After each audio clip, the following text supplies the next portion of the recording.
one of the top knives I would ever say I've owned in the past few years for its aesthetics, material, design, and most importantly, price. This absolutely is an amazing knife for the price. Disregard who makes it. Focus on who designs it. Shinkovitz design. This knife is amazing. Obviously, it is quite similar to most knives. It has black handle, metal blade. Not coated in paint or whatever. But very different from those is, of course, its design. And I'd say how it shows itself over time. There's so many little different things that you can see over time with this knife, design and aesthetic wise. So I hope to show you what I have seen and learned in this knife. So first off, there's this weird kind of swedge up here, and this whole blade is a nice, like, one consistent curve, one belly. It's not like a drop point, it's just kind of swoops up there. So that's pretty nice if you like that sort of thing. I'm partial to it, but from here down it is at an angle, and then from here to there it has that swoop thing. So I don't really know the point of that, but right where it starts and ends is the jimping right here. So the jimping starts and ends, and then there's that swedge, I guess it's a swedge, and then it kind of clips here, because it's not perfectly straight from this tip to here. But what is straight, I guess, is that it's like a consistent line from here straight down to the point. When it's closed, that looks like a pretty straight line, which is kind of cool, kind of unique.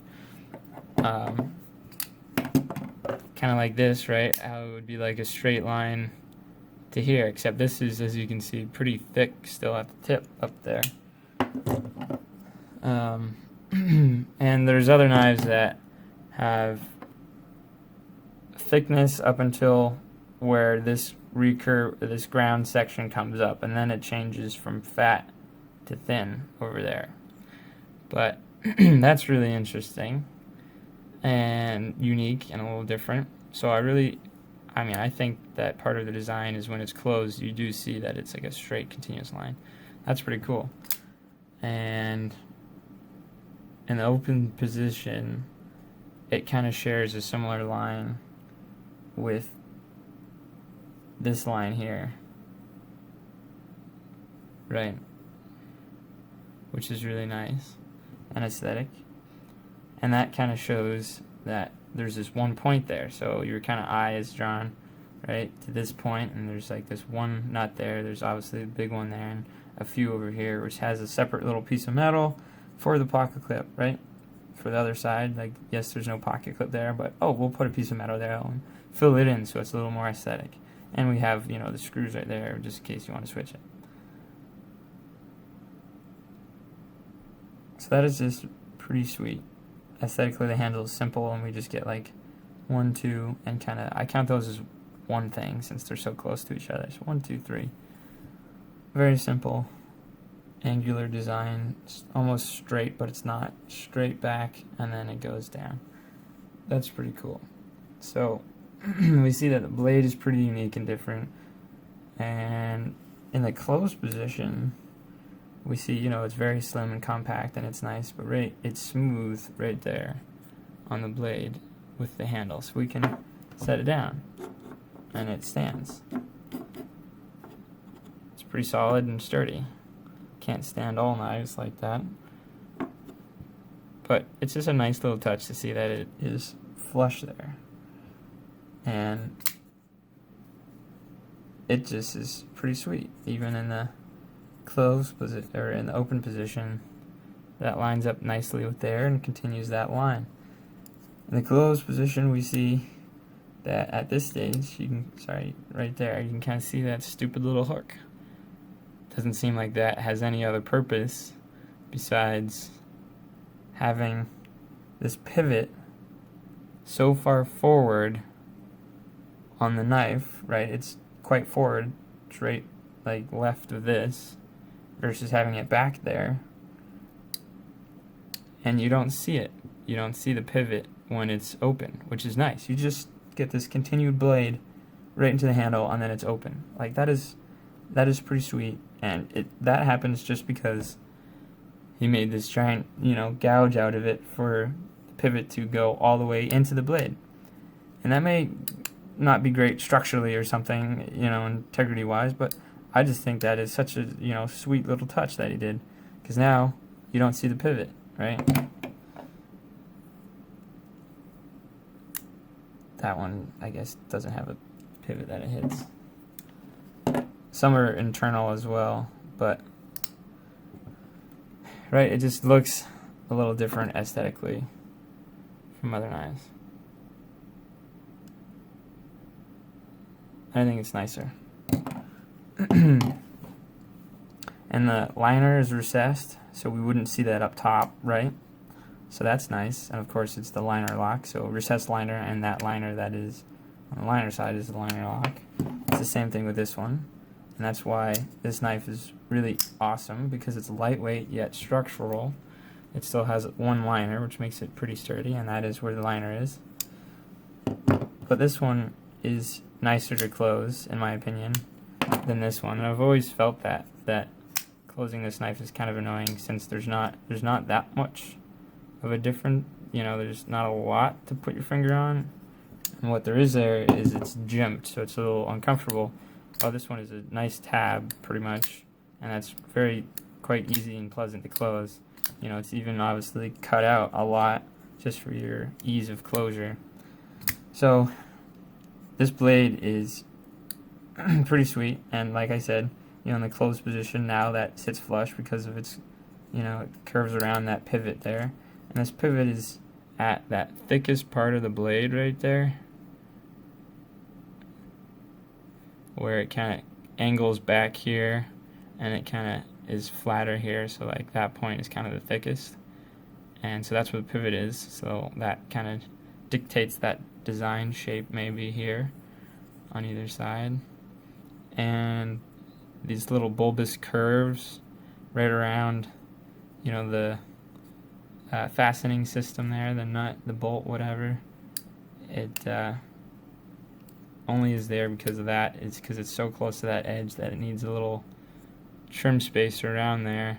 I just think that's really like a cool little nice touch. Kind of breaks it up, adds some, accentuates that round form of that. And that doesn't need to be as big as it does. This one is much smaller, but he went with a bigger one, and it's just like a nice unique shape. And of course, this is it looks like carbon fiber, and it is. Some knives are not carbon fiber, though they look it, but it's cool that this is G10, and you can see like the handle is sculpted, and then this little carbon fiber is applied to both sides, and that makes it much easier to get in and out of a pocket, because that is just the most smooth thing ever. This is grippy, and that's nice, of course. To hold it in your hand, it's just really awesome and grippy. There's no jumping here, there's just a little jumping down there. Wow, this one, there's nice jimping on the flipper, and the flipper is a very good design. As you can see, this one is pretty large, but that makes it nice just for security wise. That adds to a really deep finger choil. But in the closed position, it kind of sticks up there a good amount, and it's not even jimped or anything, so it's slippery, and it's like a shark fin in the opposite direction or something. I feel like that is not even angled slightly towards your finger, so really you're only pushing on this tip rather than on most of it. So now if I want to push on most of it, then I have to put my finger like that instead of at that angle, which kind of stinks. While this one, right, it's kind of at that angle that your finger would be at, except it's jimped, so it provides nice traction for ease of opening. So again, this one is just like everything is like designed specifically, and it has choices that are made that gives function yet beauty into this thing. And everywhere you look, there's just more and more. So again, the lanyard, I like this lanyard hole, how it is thinner than the overall width of the handle. So if you have lanyard, it doesn't add any thickness to this back part. This one, right, if you have a lanyard, it's going to add thickness back here, and it's going to be more, noticeable in your grip. You're going to feel it like in your palm, right? You would feel a little rope pushing you in the palm there. Again, we see that with like every knife ever. They just like straight drill a hole through it while doing nothing for like a lanyard. So if this knife, I would like to see a little, right, indent where there's a lack of G10, so that the handle, the lanyard, can go around something like this. The lanyard can go around that little thing and not stick out in your hand or whatever. So I just think that that is a really nice way to design a lanyard hole in knives. And I'm not seeing that in a lot of knives. So they all just do straight through the whole thing. And if you want a lanyard, you put it through the whole thing, which kind of stinks, right? It's just the absolute fattest part to put a lanyard through. It's kind of dumb. I would much prefer all knives to have similar things like this. And the pocket clip is, this is a big ramp, I'll give you that. So it's easy to get in, but it just like snags on things and it's annoying. You kind of feel it in your hand. I will give you that.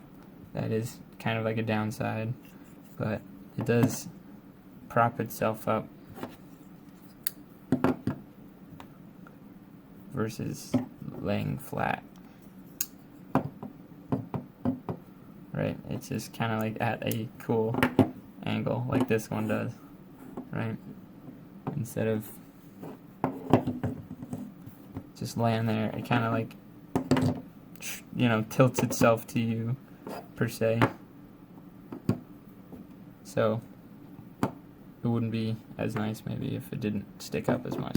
I don't know. That's probably not the case, but that's something. So I think that with this smooth action, which I believe is ball bearings or something, or it is just like so absolutely smooth, as this one is. This one is very smooth. This one is ball bearings. This one has a jimped flipper, but as you can see, how does that help me when I'm only pushing on, right? Basically just the tip here. When I'm putting pressure on it, it's just the tip. So like, I don't know why there's any jimping on that at all, because it's not. I mean, I guess it's the jimping's there for that reason. In your hand, you get a little jimping there, but this one does it so much better, where I get, a little traction on what I'm actually pressing on, which is that surface area right there, in between there, and there's jimping on that, and that's just like. So I think that flipper is perfectly designed, while this one, again, isn't, while this one isn't either. So it just kind of sucks how these are like the same mistake in a flipper, and I just hate having a flipper like that. I never really see flippers designed like this, and this just to me seems like the most perfect flipper.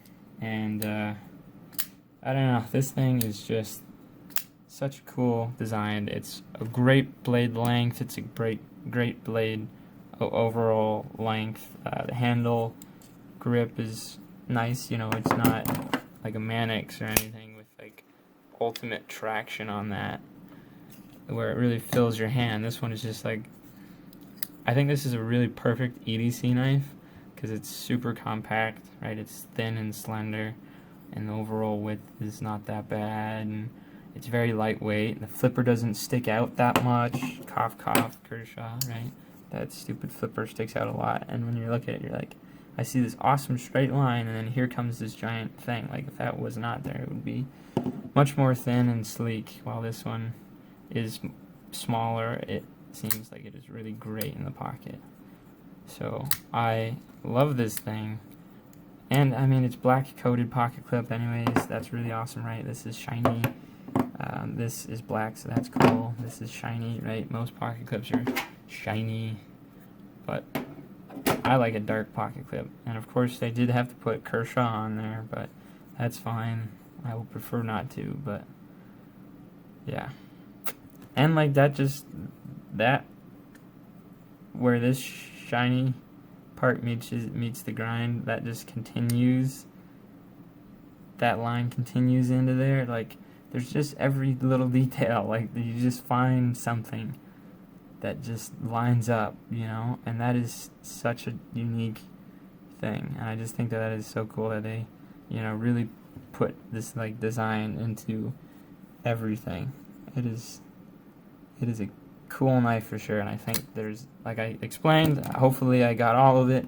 If there's more little secrets or some things that I'm missing, let me know. But I think this pocket clip and, well, this knife is just like an amazing knife for the money. This one was about 27 or 28 or 37, sorry, this may have been 37. This was like 40, so for like 32 bucks, this is like such an amazing knife. The design of this thing is just like, everything is completely designed to like the very last placement of this nut or something, right?